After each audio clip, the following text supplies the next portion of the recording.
రుణమాఫీ చారాన కాలే. అయితే నిన్న మా సబితక్క ఇట్లనే ఒక మీటింగ్ పెట్టింది. ఆ చేవెళ్ళ కాన్స్టిట్యున్సీలో నవాబ్పేట అని ఊరు ఉంటుంది, ఆడ ధర్నా పెట్టింది సబితక్క. సబితక్క పోయి ధర్నాలో కూర్చొని రుణమాఫీ అయిందా కాలేదా అని అడిగితే ఎదురుగా ఒక రైతు లేచిండట. లేచి అక్క అక్క అయిపోతుంది అక్క అన్నాడట. ఎప్పటికీ అయిపోతుంది తమ్మి అంటే ఫిబ్రవరి 31 వరకు ఖచ్చితంగా చేస్తాడక్క రేవంత్ రెడ్డి అన్నాడు. ఫిబ్రవరిలో 31 రోజులు ఉంటాయి. మీరు ఆ నాయకులు ఉన్నారు కుడంగలు బాగా. ఫిబ్రవరి 31 అంటే కూడా నమ్ముతాడు. ఫిబ్రవరిలో 28 రోజులు ఉంటాయి. 4 ఏళ్ళలో ఒకసారి 29 రోజులు వస్తుంది. 31 ఆడు ఉంటుంది. రేవంత్ రెడ్డి కథకి ఇట్లుంటది. తులం బంగారం అన్నాడు, వచ్చిందా? పెళ్లి లగ్గాలు ఆగిపోయినాయి, అవుతున్నాయా? మరి ముఖ్యమంత్రికి తులం బంగారం దొరుకుతలేదా? ఏడా బంగారం షాపులో నమ్ముతలేడా? అయింది పతారా లేదా ముఖ్యమంత్రికి? తులం బంగారం లేదు, స్కూటీ లేదు, రుణమాఫీ లేదు. ఏమన్నాడు ఆ రోజు రైతులను?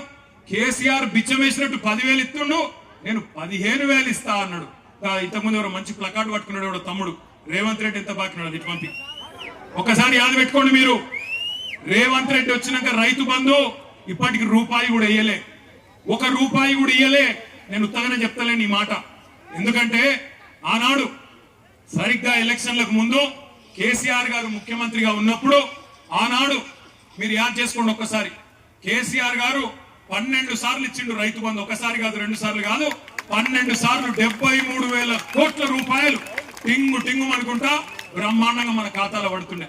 అట్లనే కరెక్ట్ గా మన ఎలక్షన్ ముందు కూడా, అసెంబ్లీ ఎలక్షన్ల ముందు కేసీఆర్ గారు 7,600 కోట్ల రూపాయలు జమ చేసి పెడితే ఇదే రేవంత్ రెడ్డి ఉత్తరం రాసిండు ఎలక్షన్ కమిషన్ రాసి, కేసీఆర్ ఇచ్చిన రైతు బంధు వేస్తే మళ్ళా రైతులు ఆయనకే గుద్దుతారు, నేను కొడంగల్లో కూడా ఓడిపోతా, మా పార్టీ ఓడిపోతుంది, మళ్ళా గెలవది ఆపు అన్నాడు. వాళ్ళు ఆపిరు. ఇక బడేబాయి చోటేబాయి కదా, చోటేబాయి